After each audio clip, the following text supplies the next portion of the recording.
Asalnya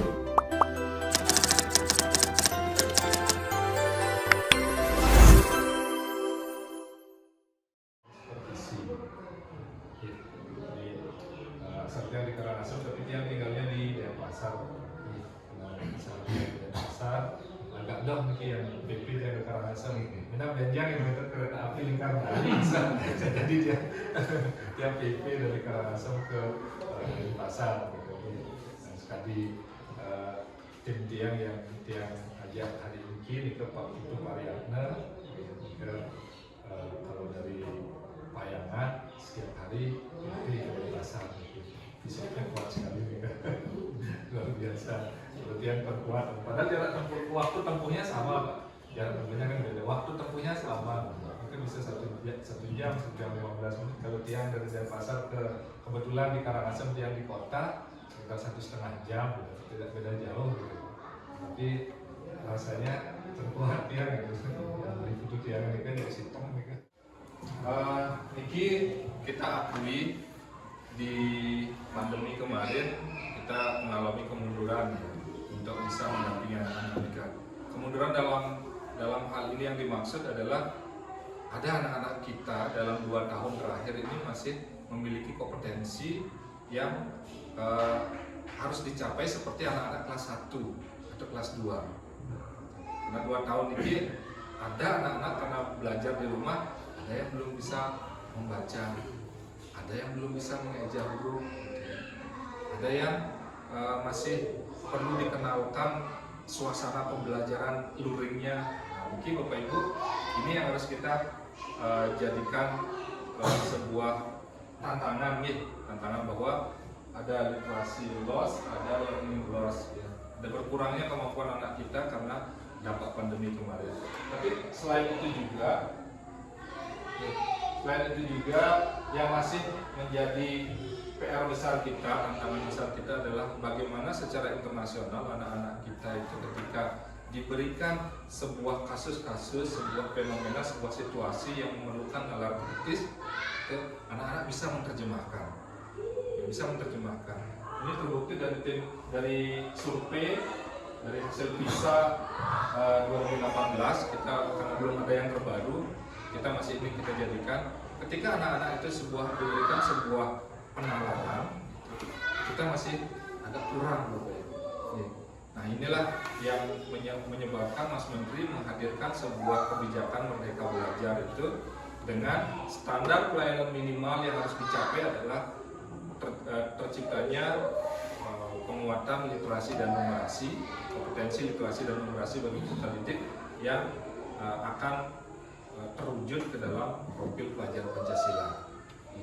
Nah, literasi di sini tidak hanya baca tulis, literasi yang kita kawal sesuai juga dengan amanat kurikulum 2013. Sekarang ada kurikulum Merdeka. Yang ada sebenarnya itu pilihan kurikulumnya di 2022 ini tapi rinduan selama tapi yang pertama Merdeka Belajar, Mandiri Belajar, ya, Mandiri Belajar. Ring Tawat, Mandiri Belajar. Ring 8 selana, Mata Mandiri Belajar. Atau kita 2 bentuk kandik, 3 sakti, kemudian Mandiri Siki, 2 sekataji, ya, sekataji Mandiri Belajar. Niki Bapak Ibu tinggal perkuat saja gerakan literasi sekolah yang ada di kurikulum 2013.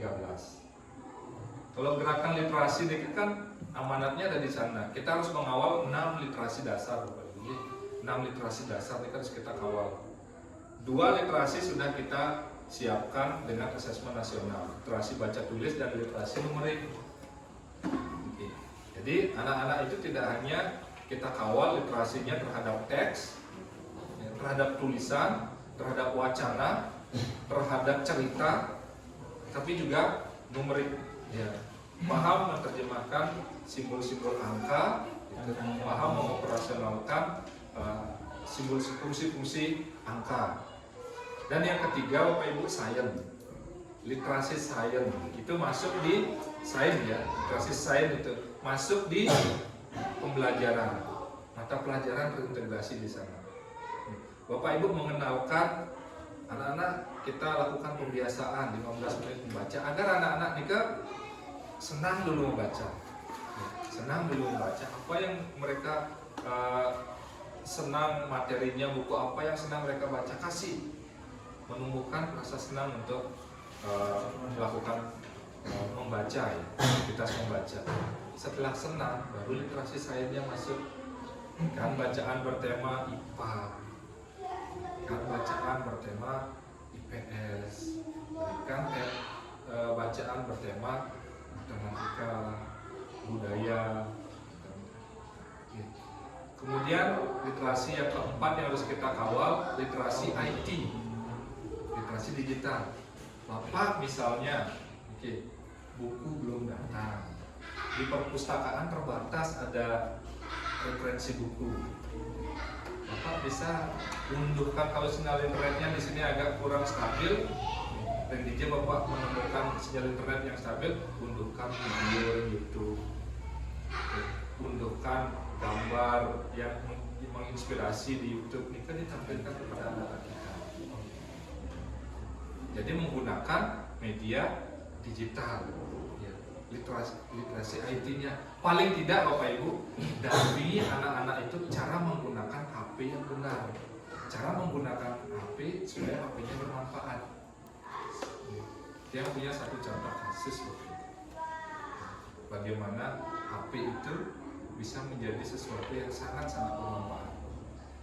Tetangga tiang diselesaikan, punya anak ketiga, namanya Bapak, suka sekali main game.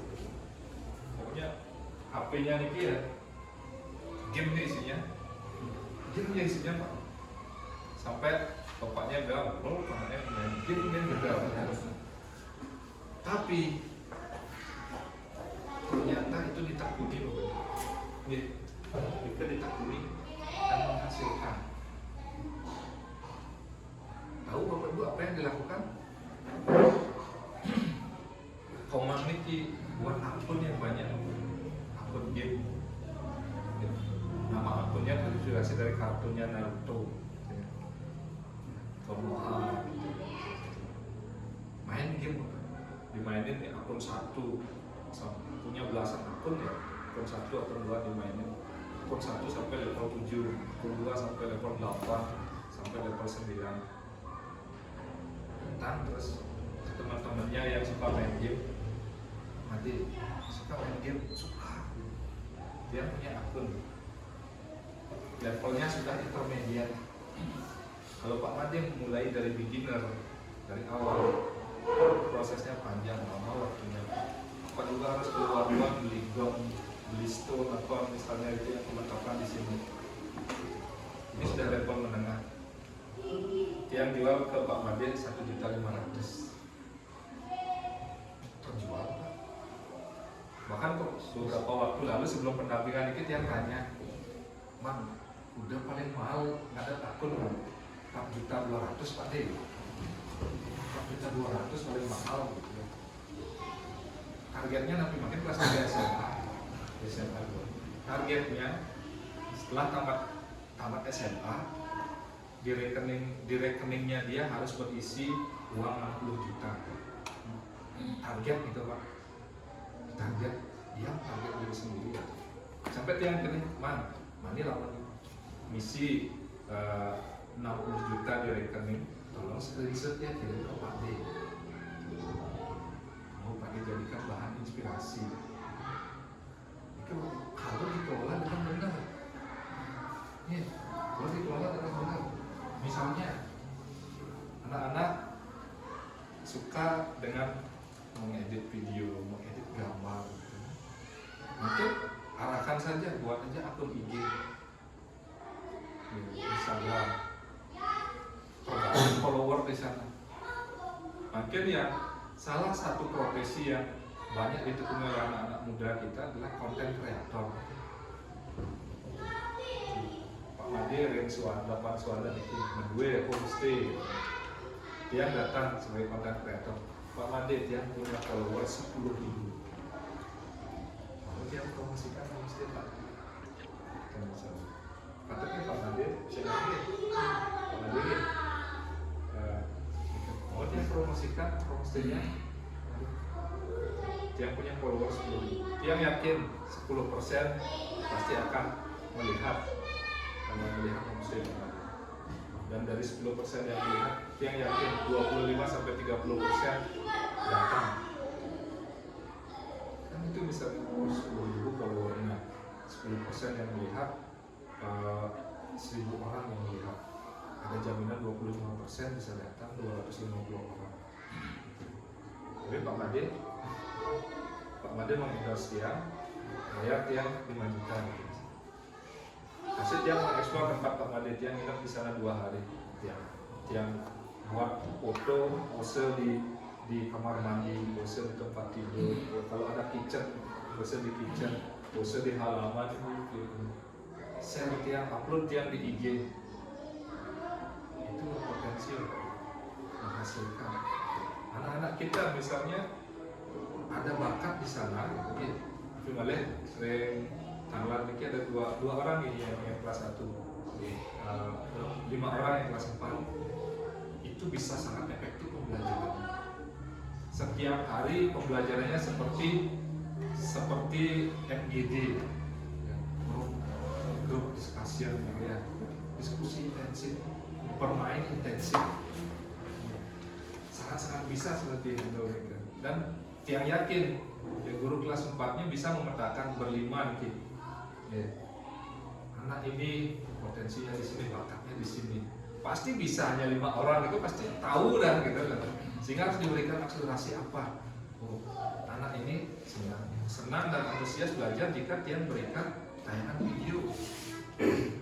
Anak ini senang dan antusias belajar ketika Tiang berikan buku-buku yang penuh gambar, penuh warna.